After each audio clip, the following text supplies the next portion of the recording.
Hey guys, Jeffrey from Headstrong Training Systems here. So today I want to look at the sumo deadlift and specifically I want to address the common issue of the upper back rounding during a setup. So this is a very specific case. It's not during the lift where your upper back begins to flex. I'm talking about your setup. Why is it that during some people's setup you see that your upper back rounds before the bar even breaks the floor?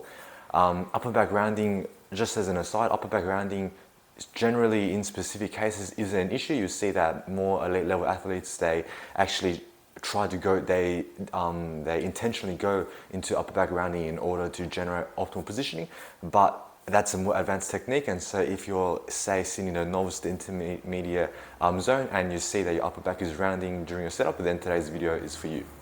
So the number one reason why upper back rounding occurs during your sumo deadlift setup is simply because you're trying to sit too upright. Now, what I mean by that is, say I'm setting myself up into my starting position, you'll see that there's the myth, or it's true that with your sumo deadlift, you want to sit as upright as possible. You want your torso to sit as upright as possible. However, the problem with that is, if, say, for example, I force my hips straight down, I open up my tank, and I try to sit upright like so, you'll see that as a result, the distance from my shoulder joint to the barbell is dictated by my arm.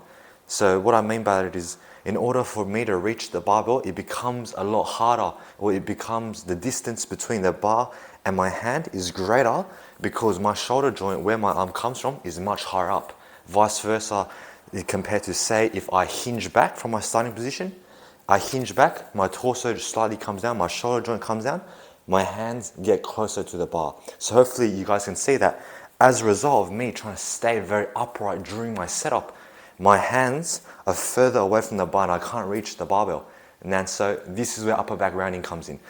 Because of this position, in order for me to reach the barbell, I now have to drop my shoulder joint in order to let my arms go further down. So my upper back rounds in order for me to grab the bar. Now let's go to a side position. Now hopefully you guys can see that from this side position, as a result of me trying to stay very upright as I go into my starting position, you'll see that once again, can't reach the bar. And in order for me to reach the bar, I have to round my upper back. I have to drop my upper back in order to reach the bar. And that is the reason why you see a lot of upper back rounding, because you're trying to stay too upright. So how do we combat that? In order to combat that, all you need is a little hip hinge. You need a little hip hinge, an initial break hinge.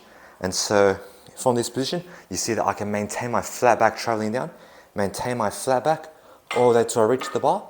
And so all I have to do from here, take slack out, wedge through, and you see that my back position is maintained throughout.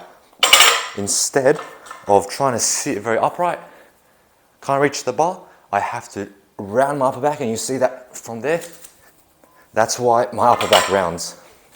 So to summarize what we went over today, we looked at the sumo deadlift and we looked at the main cause of upper back rounding, which is because that in the setup position, people, they try to force themselves to stay too upright, and as a result of them trying to stay very upright, you'll see that the anchor point between the barbell and your hand, it gets further away, and simply because your shoulders are higher up, your hands are higher up, and you can't reach the barbell, you have to round your upper back in order to reach the bar. And so how do we address that? Simply by introducing a bit of a hip hinge, letting our hips go back, our torso comes down, our shoulder comes down, our hand comes down as a result as well. And as a result, you're able to reach the bar whilst maintaining a flat torso position. And so by maintaining that flat position from your setup, then throughout your starting and all throughout your lift, you'll be able to maintain a flat back.